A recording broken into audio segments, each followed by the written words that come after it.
여러분이 잘 아시듯이 사도 중에 제일 큰 사도라 할 수 있는 사도 바울도 그의 제자들을 선택해서 복음의 사역을 감당할 때에 아주 온전하고 특별한 사람들을 선택하지 않았습니다. 선발하지 않았다는 것이죠. 심지어 주인의 몸을 그냥 깨무는 개처럼 오네시모라는 제자는 주인의 돈을 훔치고 야밤 도주했던 친구입니다. 그러면 사회에서는 다 전과범으로 취급하면서 어떠한 일에 그를 선택할 리는 없는 것입니다. 그러나 하나님의 일만큼은, 사도 바울만큼은 오네시모가 예수 믿고 곁으로 왔을 때 그의 과거를 기억 상실증 걸린 것처럼 잊어버리고 부족한 녀석이지, 나도 하나님 앞에 부족한데 시간을 가지고 서로 키워가면 좋은 결과가 있을 거야 하면서 그가 마음속에 품었던 것은 관용이었습니다. 관용이라는 단어는 무슨 뜻일까요? 다른 사람들의 좀 부족함을 너그럽게 받아주는 것이 관용인 것입니다. 내 아내, 내 남편의 그 교인의 부족함을 날카롭게 판단해가지고 정죄하는 것이 아니라 부족함을 너그럽게 받아들이면서 인내와 기도와 대화로 점점 서로 만들어져 가는 것이 관용인 것입니다. 예수 그리스도와 사도 바울이 가졌던 것은 관용의 능력이었습니다.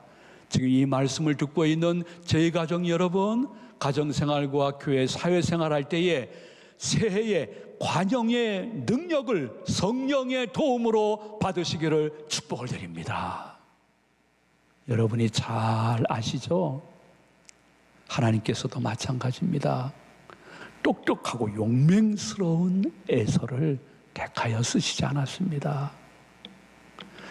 머리가 나쁜 편으로 발달이 됐고 나쁜 결정을 즉시 시행하는 좋지 못한 사기꾼의 모습이 있는 야곱을 보시면서 이 녀석이 지금은 이렇지만은 앞으로 신앙적으로 사회적으로 훈련을 받으면 큰 그릇으로 쓰임 받을 것 같아 하면서 그 야곱을 광야에서 40년 동안 인생과 신앙 훈련시키는 것을 여러분들이 아실 것입니다. 하나님은 완벽한 사람을 요구하지도 않고 완벽한 사람을 택하지도 않는 분이십니다. 하나님의 절대 주권 속에서 스스로도 좀 부족하다고 고백하는 사람이나 부족한 사람을 오랜 시간을 가지고 20년, 대단한 시간이죠. 그렇게 하고 결국 많은 사람들에게 하나님의 이름으로 축복하며 그의 삶을 선한 영향력 있는 삶으로 이끌어 가시는 하나님이라는 것을 기억하시면서 저는 꼭 20년이라는 단어를 쓰고 싶지는 않지만은 마음에 안 들죠. 때로는 화가 나고 내가 왜 결혼했나? 내가 왜 이 교회를 다니게 됐나? 내가 왜 이 전도회, 이 찬양대, 이 주일학교에서 이 봉사를 하게 됐나? 하면서 마음에 섭섭할 때마다 기억하십시오. 하나님은 야곱을 20년 기다렸습니다. 20년 기다리라는 것은 아닙니다.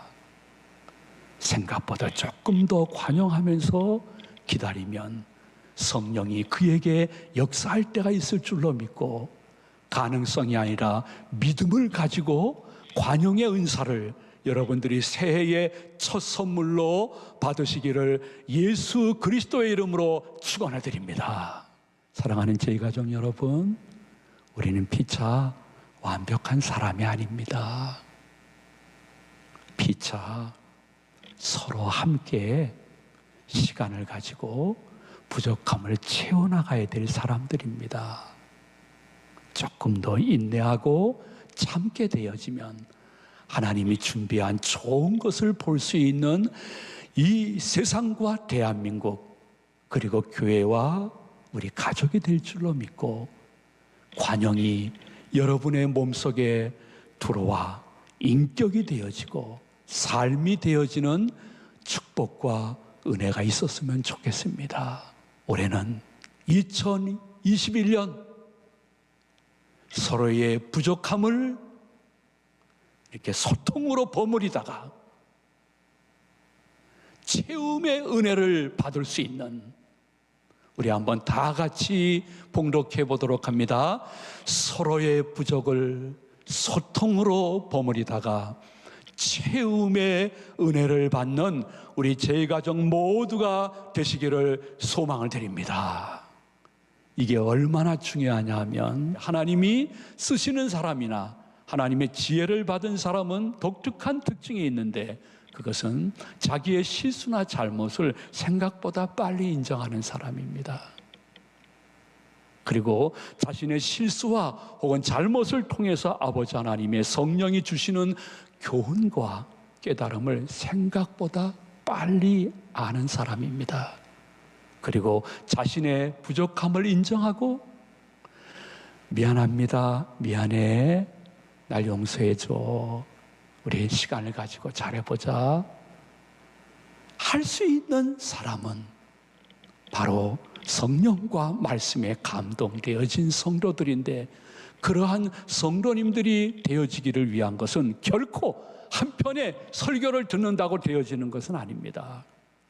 이 말씀이 깨달아지고 나에게 적용이 되어지고 나의 삶 속에 한 가지라도 관용의 은사를 적용하려고 애쓰는 그 모습 과정 속에 성령이 말씀을 통해서 그의 삶을 인도해 주게 되어지면 복의 근원이요 선한 영향력을 끼칠 수 있는 성도가 될 수 있는데, 이 말씀을 아멘 하고 받는 여러분들에게 그 은혜가 임하시기를 진심으로 축원을 드립니다.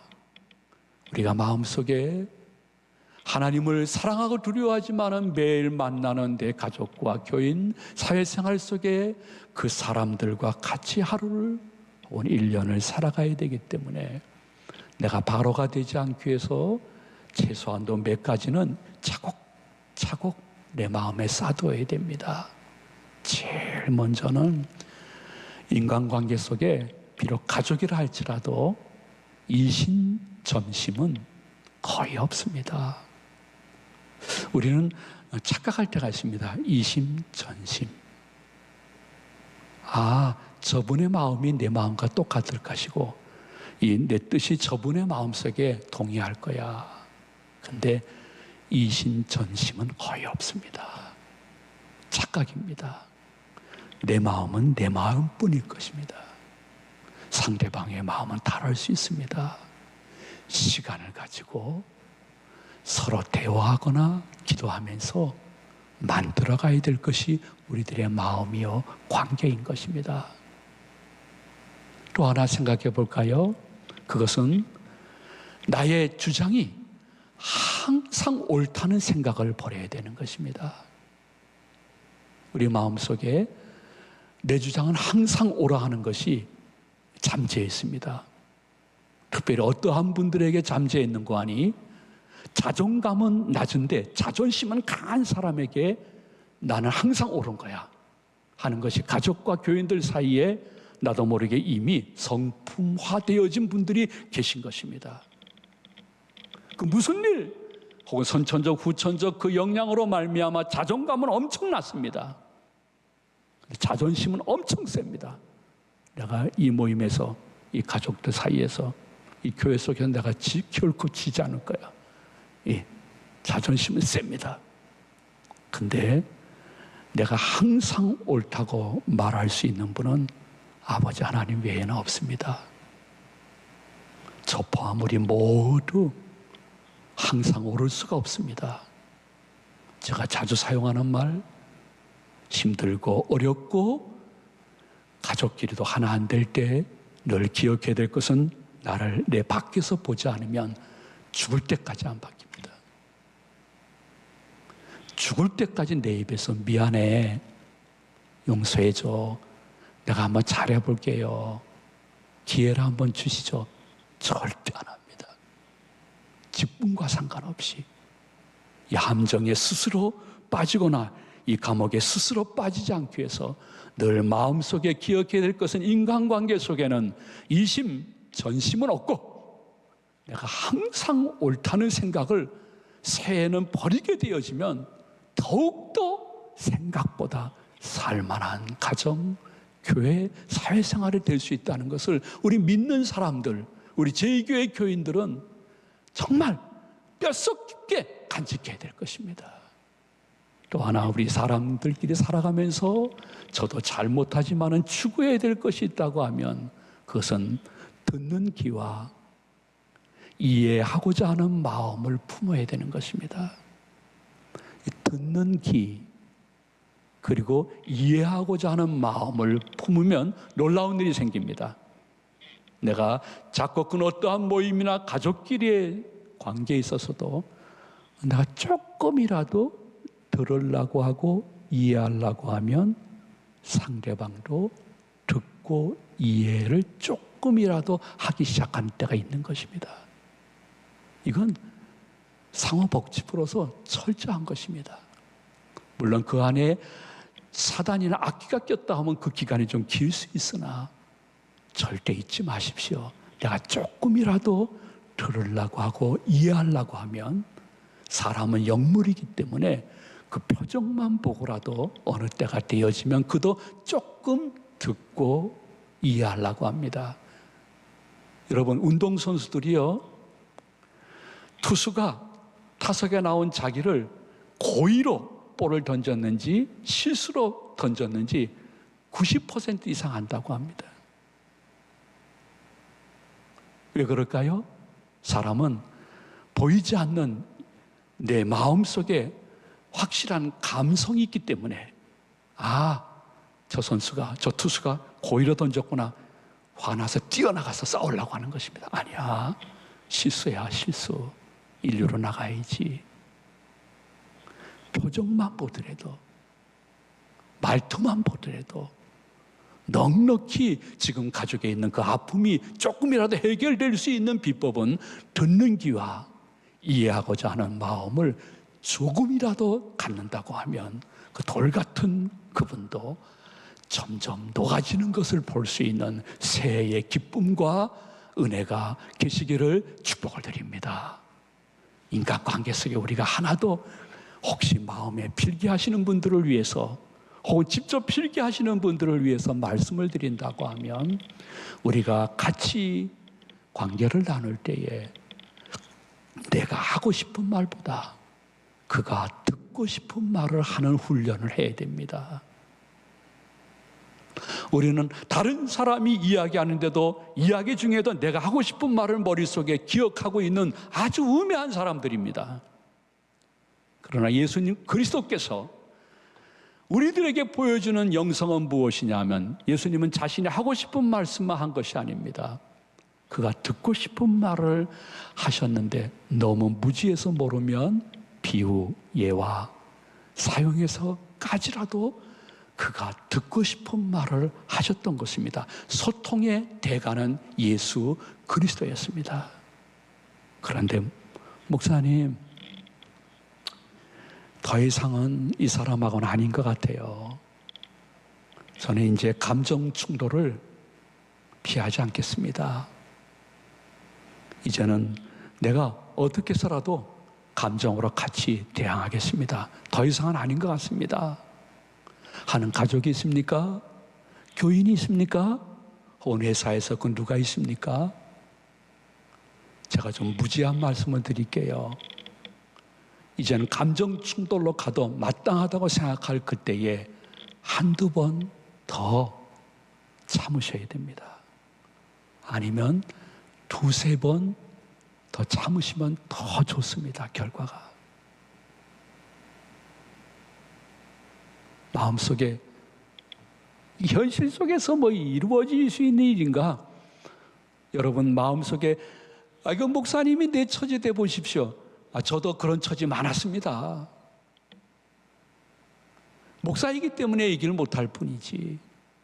한 교회 33년 있는데 왜 별의별 일이 다 없었겠습니까?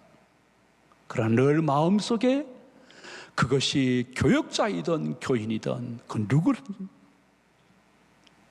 이제는 내 감정을 표현해야 되겠다 할 그때에 성령님은 제 마음속에 한두 번 더 참어, 두세 번 더 참어, 그리고 인내하고 기도하고 대화하고 소통하려고 했을 때 하나님의 거룩한 성령의 역사로 하나 둘씩 문제는 해결되어지고 가정과 교회에 상처가 없게끔 역사하시는 하나님을 발견했기 때문에 말씀을 드릴 수가 있습니다. 그러나 제가 여러분, 그 남편, 그 자식, 그 교인은 한두 번 더 참으라고 하는 것은 이유가 궁극적으로 이겁니다. 내가 감정 충돌로 갔을 때, 돌이켜 봤을 때 마음에 조금 더 참아야 될 걸 후회가 없게 하기 위한 것입니다. 그리고 내가 감정 충돌하면서 마음속에 자학하지 않기 위한 하나님의 성령의 인도인 것입니다. 하나님도 너 그만큼 참았으면 잘 참았어, 너 잘했어, 내가 위로해 줄게, 힘내 하는 은혜를 이미 경험하신 분도 계시지만은 오래 자주 인간관계 속에서 경험하면서 하나님을 향한 신앙이 더 깊어지고 높아지고 넓어지는 은혜가 계시기를 예수 그리스도의 이름으로 축원해 드립니다. 그래서 사도 바울이 우리들의 생활 영성을 말씀하실 때에 본문에서 딱 세 가지를 요약해서 말씀해 주었습니다. 제일 먼저는 관용을 보여라. 두 번째는 너무 염려하지 말라. 세 번째는 하나님께서 하실 것이다. 우리 한번 가정에서 다 같이 따라해 주시면 좋겠습니다. 첫째, 관용을 보여라. 둘째, 너무 염려하지 말라. 셋째, 하나님께서 하실 것이다. 우리 그대로 한번 자막을 보면서 우리 다 같이 봉독하도록 합니다. 너희 관용을 모든 사람에게 알게 하라. 주께서 가까우시니라. 5절에 이렇게 말씀했습니다. 건영아, 영주야, 영주는 제 아내 이름입니다. 여러분 이름 다 못 불러서 미안해요. 조금 더 관용을 보여라. 이게 인간관계의 영성이라는 것입니다. 관용은 어디까지인가? 주위에 나를 아는 사람들과 그 일을 같이 하는 분들이 저분 무슨 약점 잡힌 게 있나?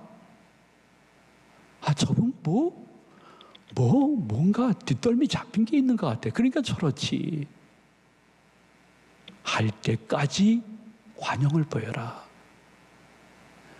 만약에 그러한 교인들이 많아진다고 하면 얼마나 이 사회, 교회, 가정이 더 좋아질까? 근데 건영아, 너 내가 염려하지 말라고는 말하지 못하겠다.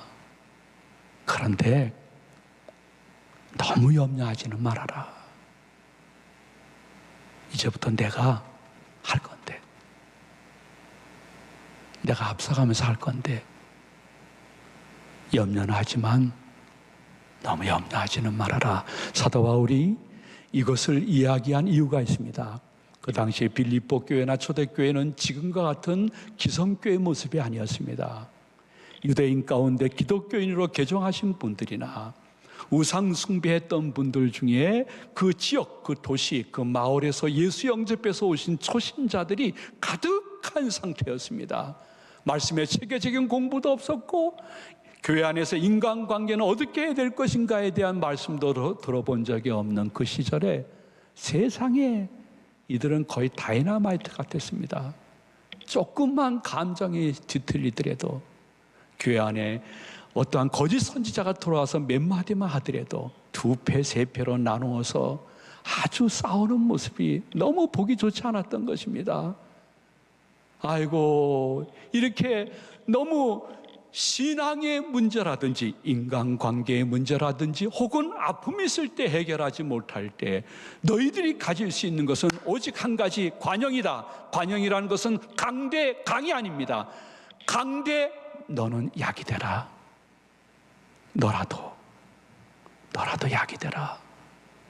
강대 약이 됐을 때 하나님의 영광을 가리우지 않는 교회와 가정생활이 될 것이다. 그래서 관용을 이야기하신 것입니다. 근데 관용은 솔직한 얘기지만요, 천성적으로 성품이 좋아서 관용이 이루어지는 것은 아닙니다. 속은 안 그런데 겉으로는 관용하는 척하는 자기 기만, 자기 정당화도 관용이 아닙니다. 관용할 수 있는 것은 그분이 기도하면 관용의 은사가 임하는 것입니다. 우리 6절 다 같이 봉독하도록 합니다. 아무것도 염려하지 말고 다만 모든 일에 기도와 간구로 너희 구할 것을 감사함으로 하나님께 아뢰라. 아버지 하나님, 저에게 관용의 은사를 허락해 주셔서 저는 선천적으로 후천적으로 자존심은 높고 자존감은 낮은 사람이라 저는 그 누구에게도 한 번도 미안하다는 말 안 했습니다. 내가 잘못됐다는 말 안 했습니다. 근데 아버지 하나님, 제가 이렇게 생활해야 될까요? 저는 아니라고 생각합니다. 이 시간 말씀을 주의 종을 통해서 받고 있사오니 저에게 보혜사 성령님이 임재하셔서 제가 기도에 새로운 능력을 받게 하여 주시옵소서. 새일의 새벽 기도에 이제라도 동참케 하소서. 그러다가 말씀 속에서 내 개인 기도 속에서 아버지 하나님 너무 감사합니다. 저를 관용의 은사를 주신 것을 감사합니다. 고백할 수 있도록 저를 만들어 주옵소서. 그러한 사람에게 오는 기도응답은 사랑과 상황은 크게 바뀌지 않았지만은 나는 그 가운데서라도 너무 염려하지 않고 주님께 맡겼기 때문에 나만이 알고 있는 평안과 찬송이 나오는 것입니다. 본문 7절을 우리 다 같이 봉독하도록 합니다. 그리하면 모든 지각에 뛰어남 하나님의 평강이 그리스도 예수 안에서 너희 마음과 생각을 지키시리라. 하나님은 여러분의 마음과 생각 속에 기도하면 평안을 주십니다. 그리고 나도 완벽하지 않다는 것을 알게 해주십니다. 그리고 하나님께 맡겼기 때문에 하나님이 처리하는 것을 보는 은혜를 받게 될 것입니다. 내 자신이나 그 누구에게 기대가 너무 크면 실망도 엄청 큽니다. 그러나 내 자신이나 그 누구에게 대해서 기대가 작으면 실망도 작을 수 있습니다. 너무 완벽한 척하지 맙시다. 새해는 도리어 관용하면서 너무 염려하지 말고 하나님께 맡겨서 하나님이 주시는 평안이 여러분의 마음과 생각과 삶을 주관하시는 것을 경험할 수 있는 은혜와 축복이 계시기를 이 말씀을 준비해 주신 예수님의 이름으로 축원을 드립니다. 축복합니다.